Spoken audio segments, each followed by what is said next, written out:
Hoy vamos a hablar de un tema que nos importa a todos y es el proceso de paz con el ELN y lo que supuestamente el gobierno nacional está negociando con el ELN, nada más ni nada menos que el modelo económico de Colombia. Vamos a hablar de esto hoy en Política en Serio. Ha salido un comunicado del ELN en donde le pregunta al gobierno si le va a cumplir lo que ya acordaron o no le va a cumplir.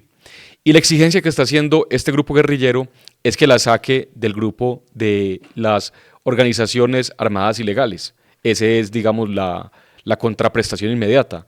Pero es imposible sacar a un grupo que está secuestrando, extorsionando, que en este momento tiene un paro armado en el Chocó, que tiene a las personas encerradas en sus casas y que no ha dejado de delinquir y le está pidiendo al gobierno que la saque como la categoría de grupo armado organizado ilegal. Eso es imposible y esperamos que el gobierno no ceda en ese punto. Pero más que preocupante que eso es que el ELN dijo en el comunicado que rechazaba la propuesta que el gobierno le había hecho sobre la negociación del modelo económico de Colombia. Y eso es del asunto en donde nos queremos enfocar hoy en este episodio de Política en Serio. Hasta ahora, ningún gobierno, en los diferentes procesos de paz que ha tenido el país, le ha ofrecido a un grupo guerrillero, al ELN, a las FARC antiguamente, que se negocie el modelo económico del país. Pues parece que el gobierno del presidente Petro sí le ha propuesto esto al ELN. Un despropósito, un insulto a todos los colombianos, un insulto al Congreso de la República, un insulto a la democracia colombiana y un pésimo mensaje para la comunidad internacional. Ya nos vamos a referir a esto. Dice La Silla Vacía que el gobierno le ha enviado 8 comunicaciones al menos al ELN para reunirse. Un gobierno que casi se le está arrodillando a este grupo armado ilegal para hablar con ellos, para llegar a acuerdos. Y Petro, cuando el ELN saca y dice que hubo una propuesta confidencial para que hablaran, el presidente Petro se anticipa y la saca por Twitter y expone los temas que estaban propuestos en esta negociación, unos puntos, digamos, de negociación. Les voy a contar cuáles son estos puntos. Primero, la propuesta de reforma económica. Segundo, cambio en el modelo extractivo, es decir, dejar de tener un modelo económico basado en la extracción de petróleo y de gas para pasar a uno de energías renovables. Y ya vamos a analizar qué significa esto. Tercero, un proyecto de formalización laboral en todo el país. Por supuesto, todos queremos que haya formalización laboral, que las personas no estén buscando el rebusque todos los días en las ciudades, en los municipios de Colombia, pero supuestamente esto se va a hablar con el ELN y no con las personas. Cuarto, un cambio de política de comercio exterior. Y quinto, la tenencia de la tierra. Hablemos un poco de cada uno de estos temas. Empecemos por la idea del modelo económico. ¿Qué significa el modelo económico? Porque eso suena como algo importante, como algo, y lo es, pero ¿qué significa concretamente el modelo económico de Colombia? El modelo económico de Colombia es un modelo capitalista, un modelo donde las personas podemos hacer empresa, podemos vender, podemos comprar, un modelo donde hay una apertura de globalización al mundo, donde podemos importar. Ahorita hablaré de cómo se ocurrió el proceso de internacionalización y apertura de Colombia. Podemos importar, podemos exportar bienes, podemos exportar servicios, en donde hay unas garantías jurídicas que protegen a las empresas, a las personas que quieren emprender, y además tenemos unos acuerdos comerciales con 17 países, 17 tratados de libre comercio. Si esto se va a negociar con el ELN, la apertura económica 1 y segundo, que fue un gran avance de Colombia durante el gobierno del presidente Gaviria en el año 90, y segundo, se va a negociar los tratados de libre comercio que se tienen con 17 diferentes países, entre ellos la Unión Europea, Canadá, México, Estados Unidos. ¿Cuál es el mensaje que se le está mandando a la comunidad internacional?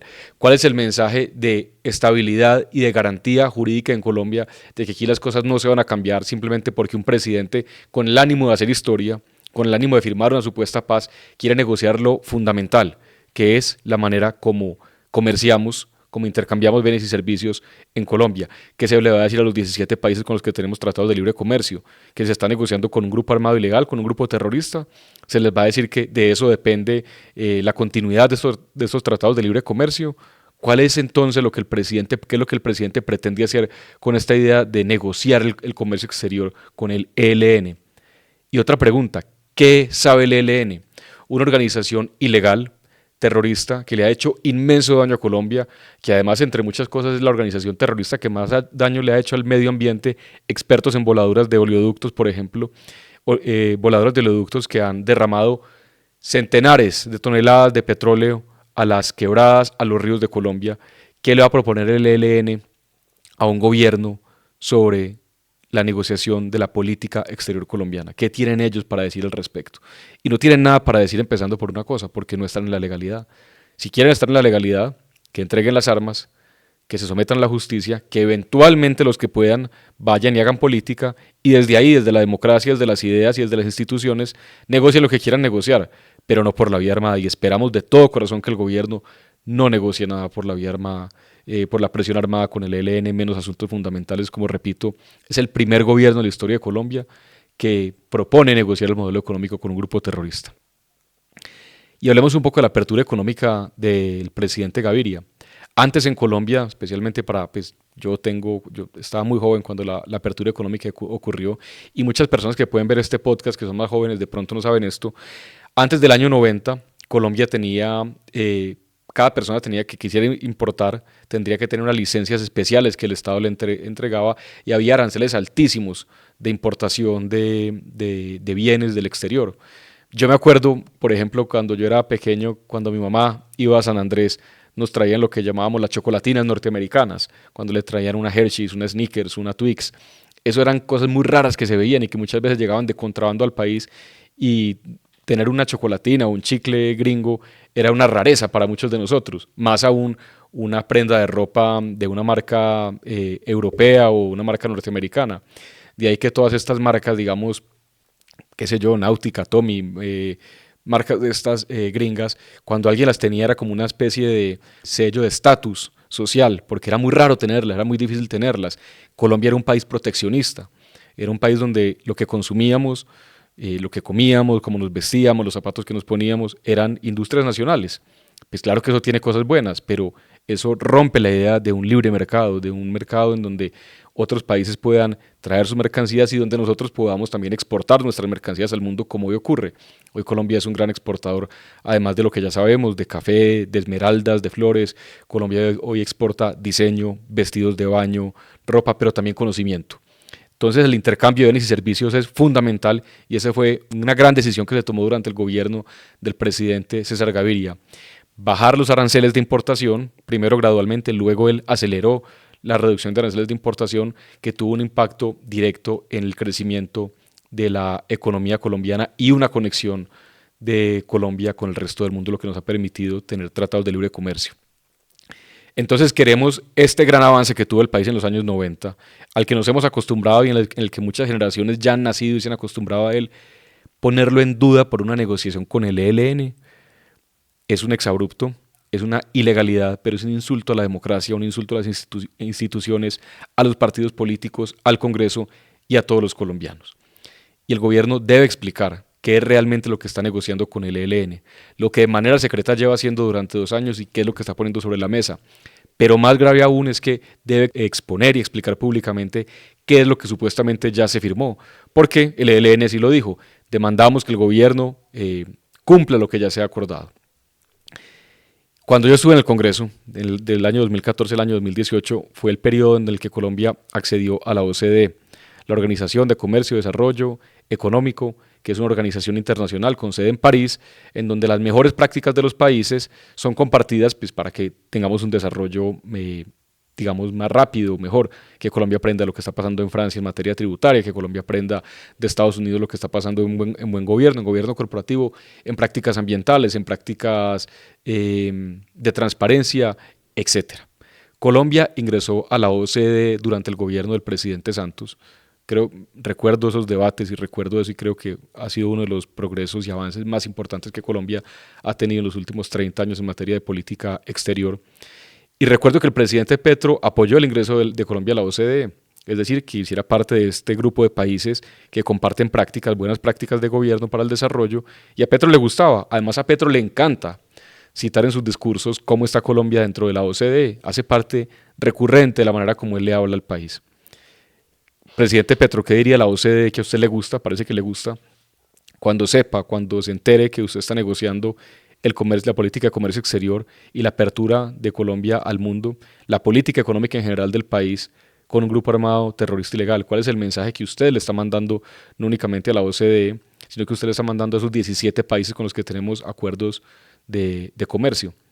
Es un mensaje de inestabilidad, es un mensaje de inseguridad y es un mensaje de irrespeto a las instituciones y a las normas democráticas. Terminaría con esta idea y es: el presidente Petro ya tiene menos de 2 años de gobierno. El proceso de paz con el ELN no va en casi nada. Ya se ha dicho que están en un momento crítico de la negociación, por eso el comunicado del que hemos hablado hoy. Entonces la pregunta es: ¿nos van a tener en vilo hasta cuándo? ¿Cuándo le van a hablar al país? Y digo al país públicamente, en los discursos del presidente, le van a hacer un reporte de cuentas de lo que está pasando con el ELN y qué es lo que se está acordando con ellos. ¿O nos van a decir que para alcanzar la paz, y digo la paz entre comillas porque siempre termina siendo una propuesta que no llega, una idea, un anhelo que no llega, que tiene que haber una extensión del periodo presidencial, que ese proyecto de ley que en este momento está en el Congreso de reelección presidencial tiene que ser una realidad para que en Colombia haya paz? Es improbable que por la vía democrática y por la vía del Congreso se extienda el periodo presidencial o nuevamente haya reelección en el país. Sin embargo, ese proyecto de ley está ahí. Está buscando que haya una reelección del presidente. Una senadora antioqueña, como lo he dicho en otros momentos en el podcast, propuso ese proyecto de ley. Y el gobierno, este es el momento en el que no lo ha desautorizado. Esperamos que, uno, no se negocie ningún modelo económico con ilegales, con terroristas. Dos, que no nos digan que porque vamos a alcanzar la paz tendremos que extender el periodo presidencial, o peor aún, buscar una reelección del actual gobierno. Y tres, que lo que el presidente y lo que el ELN está revelando no genere un mensaje de inestabilidad de Colombia ante el mundo, más de lo que ya está generando, y que eso tenga efectos en la manera como las calificadoras de riesgo nos dan una nota, que esto no afecte la manera como Colombia se endeuda y nos den unas tasas de interés más altas con el endeudamiento que tengamos con las entidades multilaterales con el Banco Mundial, etc. Y lo más importante es que esto no afecte el bolsillo de los colombianos y la democracia misma en donde vivimos y en donde queremos seguir viviendo. Para terminar, cuando preparaba este guión de este podcast y quise mirar más sobre la política económica, la política de apertura del presidente Gaviria, me acordé de este libro que me regaló mi buen amigo Andrés Acevedo, que además es el host del podcast Atemporal, un podcast que seguramente muchos de ustedes escuchan, pero quienes no lo oigan, se lo recomiendo mucho. Es un gran podcast de política colombiana, historia de Colombia, y tiene un interés por algunos presidentes. Andrés me regaló este libro que se llama Memorias Secretas del Revolcón, escrito por el entonces consejero de comunicaciones Mauricio Vargas durante el gobierno de Gaviria en los 90. Mauricio Vargas para mí es uno de los mejores periodistas que tiene Colombia, es un gran escritor, un conocedor de la política, y en este libro, que es un libro de anécdotas, un libro que cuenta cómo fue el momento desde que el presidente César Gaviria llega al poder hasta cómo termina y cuáles fueron los cambios sustanciales de su gobierno, cuenta cómo se hizo la apertura económica, cómo fueron los debates económicos para que Colombia redujera aranceles, quitara las licencias de importación y así de esta manera se abriera al mundo y se conectara con el mundo con muy buenos resultados económicos. Está muy bien escrito, está lleno de anécdotas interesantes. Creo que uno a veces aprende más de política con este tipo de libros así entretenidos, fáciles de leer, digamos medio chismosos, que con libros, digamos, de historia que a veces son un poquito más densos y dejan mensajes menos concretos que lo que puede dejar una crónica de estas como la que Mauricio Vargas hizo en Memorias Secretas del Revolcón. A Andrés, mi amigo, gracias por este buen regalo que lo guardo con mucho cariño. Es un libro del año 93. Seguramente es un poco difícil de conseguir, pero lo recomiendo. Gracias por escucharnos hoy en Política en Serio.